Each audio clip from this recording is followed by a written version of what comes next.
Alright, let's look at the homework 3.1, problem number 7. Alright, so we want to find the equations of both lines, there are a couple of them, through the point 2, negative 3 that are tangent to the parabola. Alright, so we're going to call the point of tangency, so that's where the tangent line touches the curve. Let's say it happens at x equals a. So the point of tangency, we're going to call it, say, a comma, plug in a here, so you have a squared plus a, right? Then think about the slope of the tangent line. There are a couple ways to come up with the slope of the tangent line. One is you can use the slope formula.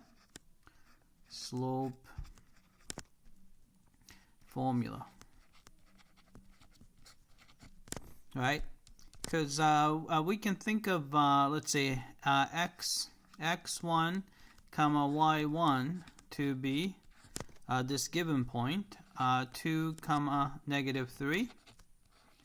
Right? Then the other point, x2 comma y2 to be the point of tangency, so a comma a squared plus a.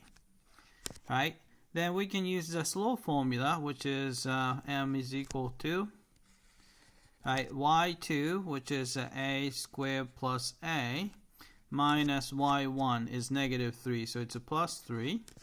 And x2 would be a minus x1, which is 2. Alright, and another way to find the slope of the tangent line is using the derivative.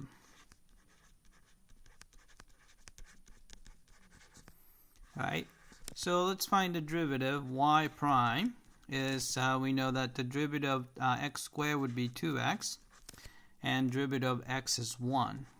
Right? Then slope m, this is actually exactly the same slope, would be just to plug in a for x. So you have a 2a plus 1. Alright, then since we're talking about the same slope, same tangent line, so these two has to be exactly the same. Alright, so we can just set them equal to each other. So a squared plus a plus 3 over a minus 2 has to be equal to 2a plus 1. Alright, then I'm going to multiply both sides by a minus 2 so that we don't have to look at the fraction. So you have a squared plus a plus 3 is equal to, right, then you're going to have a times 2a is 2a squared. And you have a times 1 is a, and negative 2 times 2a is negative 4a, so that will be negative 3a. And negative 2 times 1 is negative 2. Right? So we have that. Then I would probably put everything on the right. So I'm going to subtract a squared and a and 3. So you get 0 is equal to, right, 2a squared minus a squared would be just 1a squared. And then you have a negative 3a, so negative 4a. And negative 2 minus 3 is negative 5. Right? Then we know that we can factor this thing out. Alright, so it's going to be, let's see, positive 1 and a minus 5. Alright, so that would work out. So we found a value. So this means that the a value is either negative 1 or positive 5. Alright, so for the smaller slope, you can use either one, but I like the 2a plus 1 better. So a smaller one, so I'm going to call it m1, is equal to, I'm going to use a negative 1, so it's a 2 times negative 1 plus 1. So negative 2 plus 1 is negative 1. Right? So the equation is going to be y minus y1 is negative 3, so plus 3. is equal to negative 1 x minus x1 is 2. Right, which is negative x plus 2. Then we can just subtract 3. So y is equal to negative x 2 minus 3, so negative 1. Right, so the smaller one is negative x minus 1.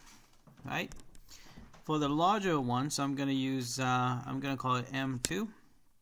Right, so I'm going to use 5. So 2 times 5 plus 1. So that's going to give us 11. So equation is y plus 3. Only difference is the slope is 11. X minus 2, which gives us 11x minus 22. Right, then we can just subtract 3. So y is equal to 11x minus 25. Right, so that's the second one. So you have, you have 11x minus 25. Right, let's check the answer. Submit for testing. All right, it came back and looks like we got this one correctly. All right, that's it. I hope that this was clear.